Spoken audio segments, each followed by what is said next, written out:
Hey sewers, my name is Kimberly and I'm coming to you from the YouTube channel for Pattern Niche, formerly New Horizons Designs. Today we're going to be working on sewing bias edging. To start out, we're going to need a scrap of fabric. I've cut one scrap that has both straight edges and curved edges on it, and some bias tape. I've chosen to use some prefabricated bias tape. But if you would like to make your own, all you need to do is cut strips of fabric onto the bias. Now the bias is the 45-degree angle to the grain line of your fabric.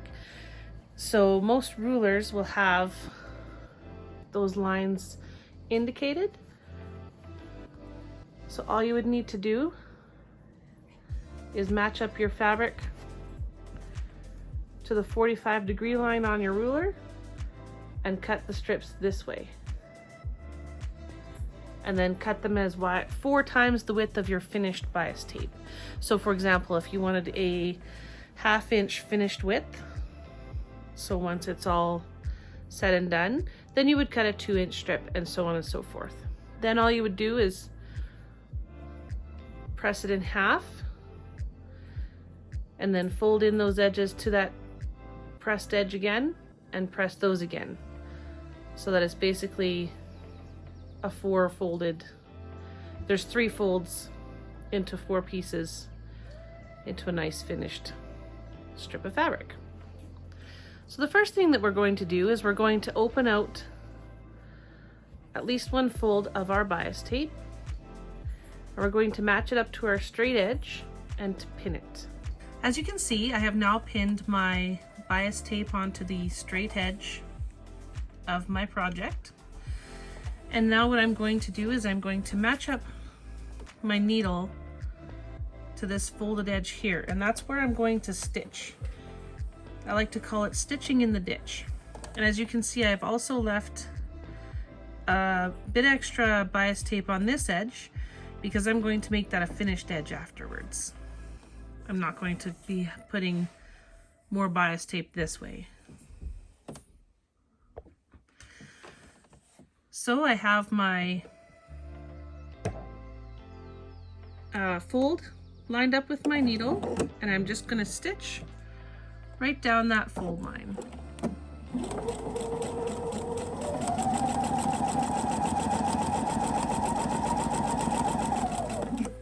Remember not to stitch over your pins.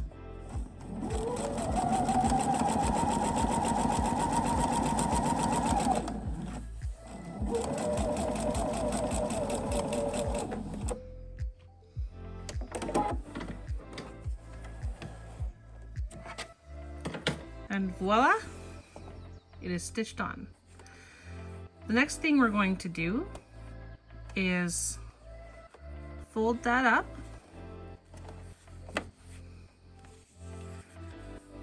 and fold the other folded edge so that it's covering the first set of stitches on the wrong side.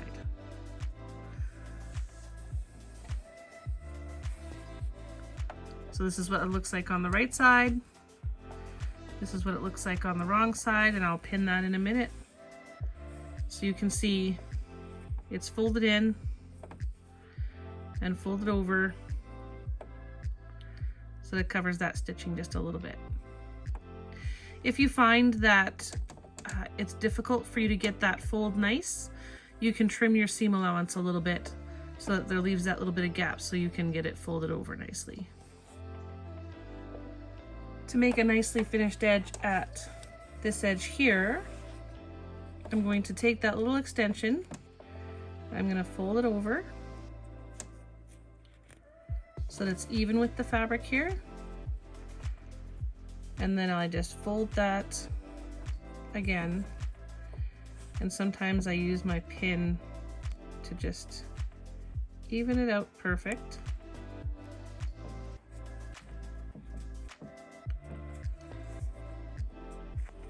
And there we'll have a nice finished edge to our bias tape.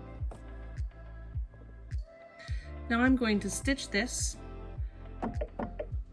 about 1 to 2 millimeters away from where I first stitched in the fold. This is my right side of the fabric. So you can see the loose fold is on the other side. And I use a longer stitch when I'm doing the top stitching.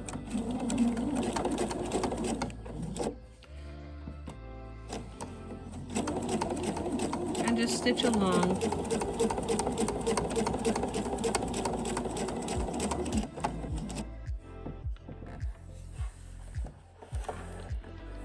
Catching in the underside and top stitching nicely on the right side.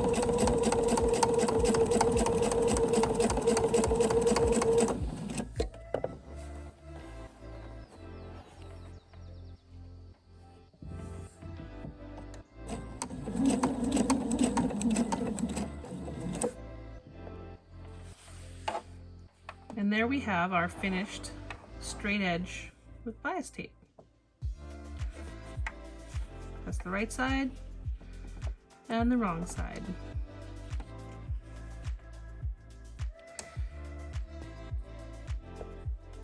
The steps for stitching on a curve are basically the same thing. We're going to take and pin our bias tape, fold it open, matching the raw cut edges of the fabric and the tape. And because the tape is cut on the bias, it actually has the movement to go around all of these curves, whether they're convex or concave.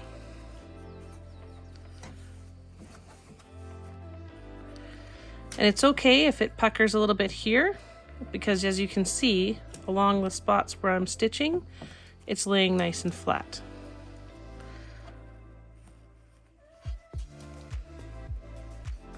Those puckers will give us the fabric we need when we fold it over to the other side.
And once again, I'm going to match up this fold line with my needle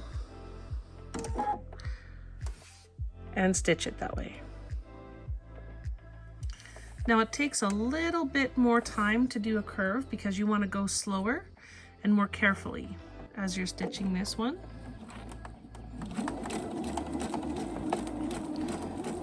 Because again, you want to make sure that the part that you're stitching isn't actually puckering.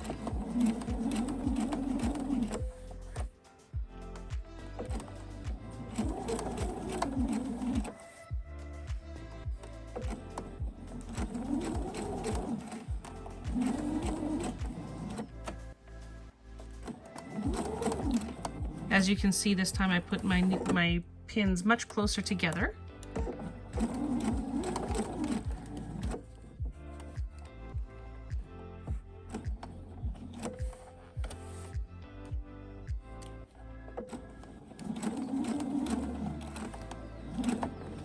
And that's just to hold the shape as I go around. Making sure my underneath fabric is laying flat as well as I go.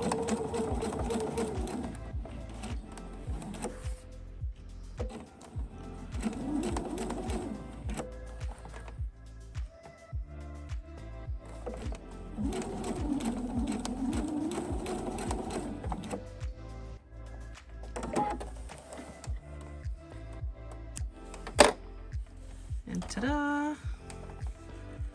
we have our curves stitched. And now we'll do the same thing. I'm going to come to my finished edge here. I'm going to fold it under and then fold it to the back and pin it.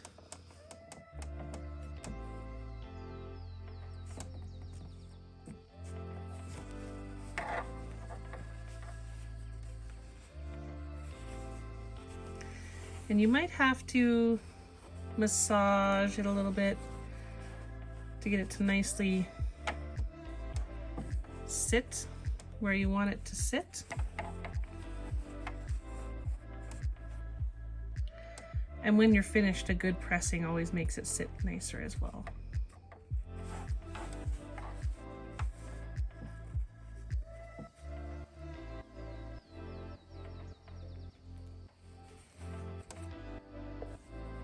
So now that I have everything pinned again, I'm going to once again stitch.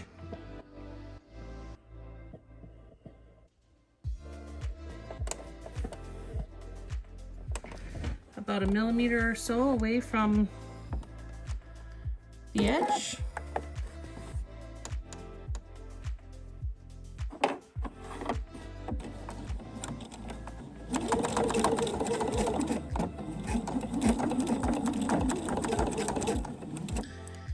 And this time just making sure that everything once again remains flat as I stitch around.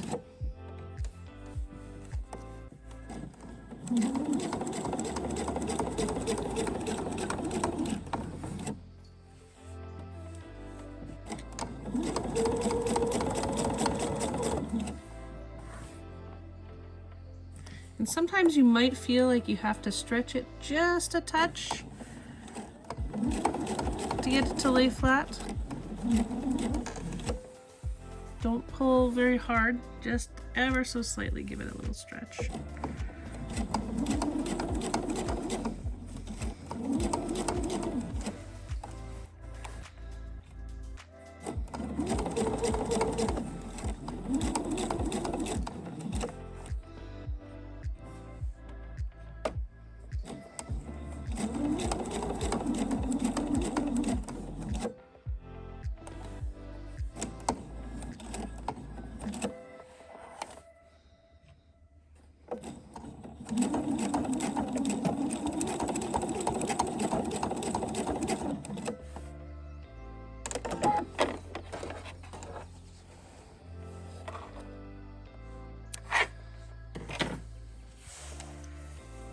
And there we have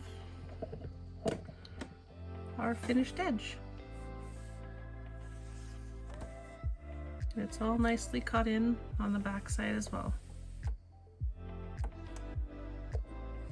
As a final touch, I'm just going to run my iron over top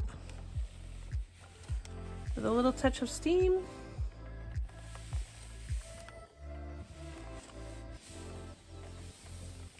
And that makes my curved edges sit nice and flat. Thanks for watching. And once again, don't forget to go and click that like button and that subscribe button so that you can show us the love and keep up to date with all of our current videos. This is Kimberly signing off for Pattern Niche.